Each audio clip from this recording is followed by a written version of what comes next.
Les régates officielles commencent demain et jusqu'à samedi 16. En principe, fin de matinée, début d'après-midi. Demain, on va naviguer un peu plus tôt, vers 10h du matin. En tout cas, début des régates vers 10h du matin pour essayer de faire des manches rapidement, parce qu'aujourd'hui, on n'a pas pu courir à cause du vent.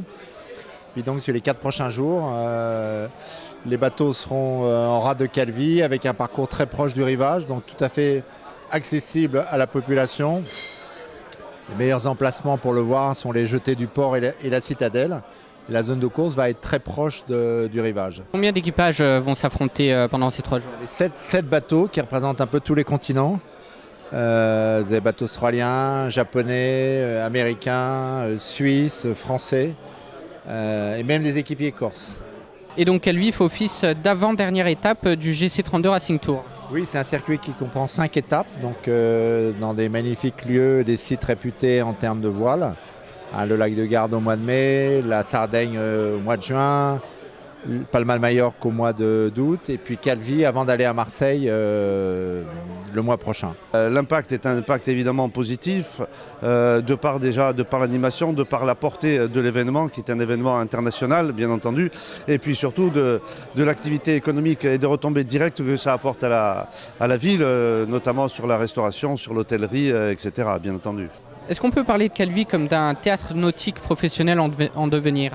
Oui, en tout cas, on a renoué avec cette tradition et nous en sommes fortement ravis. Ça faisait quelques années qu'on n'avait pas de belles manifestations.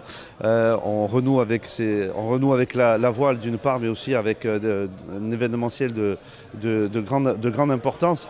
Et je pense que déjà nous sommes hyper satisfaits, mais aussi nous encourageons fortement cette démarche-là. Et justement, est-ce que multiplier les manifestations et rencontres comme l'Oretsa Corsica Cup permet à la ville de s'exporter à l'international ?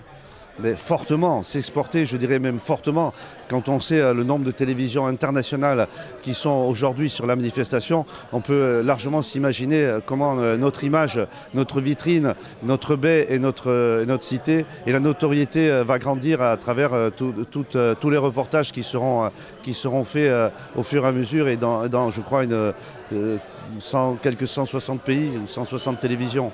C'est une super compétition déjà sur le plan international qui est très connue et très réputée dans le milieu de la voile parce que ce sont des catamarans à foil et c'est un peu le dernier cri de la technologie de ce qui se fait en matière de voile. Donc je connais bien les bateaux pour avoir déjà pas mal navigué dessus et le circuit aussi pour y être déjà depuis 4 années dessus. Alors pendant ces 3 jours vous allez naviguer chez vous, qu'est-ce que ça fait ? Oui, c'est vrai que je suis presque à domicile, je suis d'Ajaccio moi, mais je connais bien Calvi pour y avoir déjà pas mal régaté plus jeune. Et alors c'est vrai que moi ça me fait plaisir déjà d'être sur l'île et montrer un peu tout ça aux Corses. Et dans un second temps, c'est vrai que c'est une fierté aussi d'être là et de montrer un peu ce circuit international à tous les adversaires que je côtoie tout au long de l'année et qu'on voit sur les régates, quoi. C'est la première fois que vous participez à ce genre de compétition internationale ? Non, ça fait déjà 4 ans que je suis sur ce circuit et je suis navigant professionnel. Moi, du coup, j'ai fait pas mal de régates internationales et un peu partout dans le monde et sur différents supports.